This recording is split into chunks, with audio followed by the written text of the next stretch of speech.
من الآخر، وحتى لا يتكرر سيناريو موسيماني الذي بدأ مع الأهلي بنجاح ساحق ثم تحول إلى الفشل تدريجيا.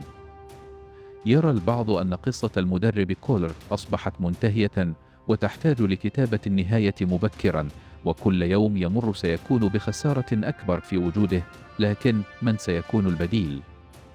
الكثير من الآراء ترى أن فايلر هو الاختيار الأنسب، وذلك في حالة كان مقتنعا بفكرة السفر والغربة والعمل في مصر، وبالتالي فمن الأفضل توجيه الشكر لكولر في الوقت السليم وشكره على نجاحات الفترة الماضية، على أن يبدأ فايلر مهمته في يناير مع الصفقات الجديدة استعدادا لاستكمال بطولات الموسم الحالي، وأهمها كأس العالم للأندية 2025.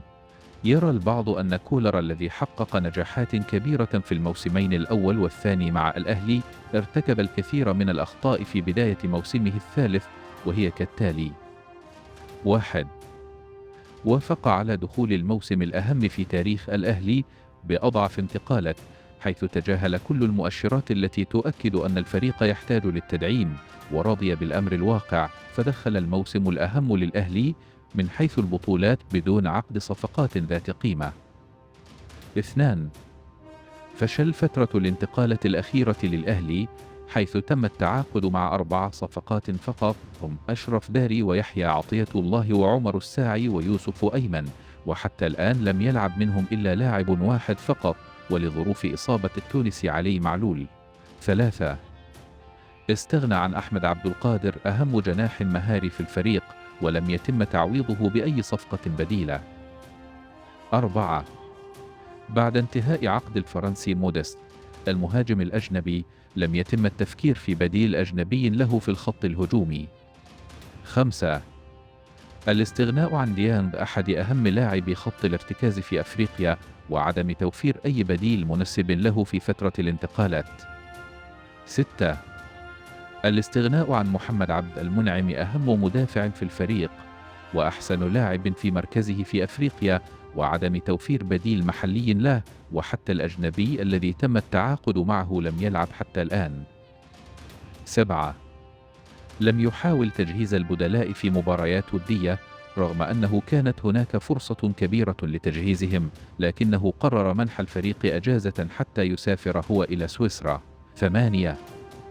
غياب العدالة في مشاركة اللاعبين، مثلا رضا سليم لعب 70 دقيقة أمام أورلاندو وظهر بشكل مرضي، ومع ذلك لا تراه في المباراة التالية مباشرة. 9.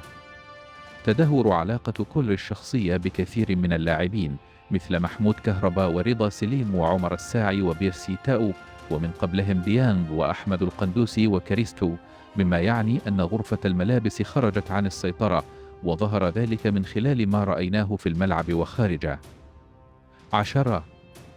موضوع كهربا الذي تحول فجأة من أفضل 3 لاعبين في الفريق إلى لاعب بديل، وأحيانا خارج التشكيل في المباريات، ليفقد مستواه ويتحول إلى لاعب مثير للمشاكل. 11. علامات استفهام على تغييرات المدرب في معظم المباريات، لدرجة أن البديل يتسبب في انخفاض رتم المباراة أو تعرض الفريق للضغط والخطر. 12. قرارات كارثية في اختيار اللاعبين لتسديد ضربات الجزاء في كل البطولات، بمن فيها حتى المباريات التي فزنا بها. 13. نسبة ضياع ضربات الجزاء في الفريق أصبحت مرعبة بشكل غير مسبوق، سواء في الضربات الترجيحية أو حتى في ضربات الجزاء خلال المباريات العادية. 14. خسر أهم بطولتين في الموسم حتى الآن بسبب قرارات كارثية في المباراة وتغييرات غير مفهومة. 15. خلال السنة الأخيرة لم يظهر أي تطور فني على أي لاعب في الأهلي، بخلاف أول موسمين، حيث كان الفريق مع كولر أكثر ديناميكية وسرعة، سواء في التمريرات أو التحركات، وكل ذلك ممكن يحدث طبعا، ولكن لمدير فني حقق كل شيء مع الفريق ثم أصبح لا يملك جديدا ليقدمه. 16. فرح العمدة، حيث تحولت كل مباريات الأهلي عندما يلعب في الخليج إلى حفلة ورحلة، ومجرد مناسبة احتفالية وفرصة للتصوير، مما يفقد اللاعبين تركيزهم.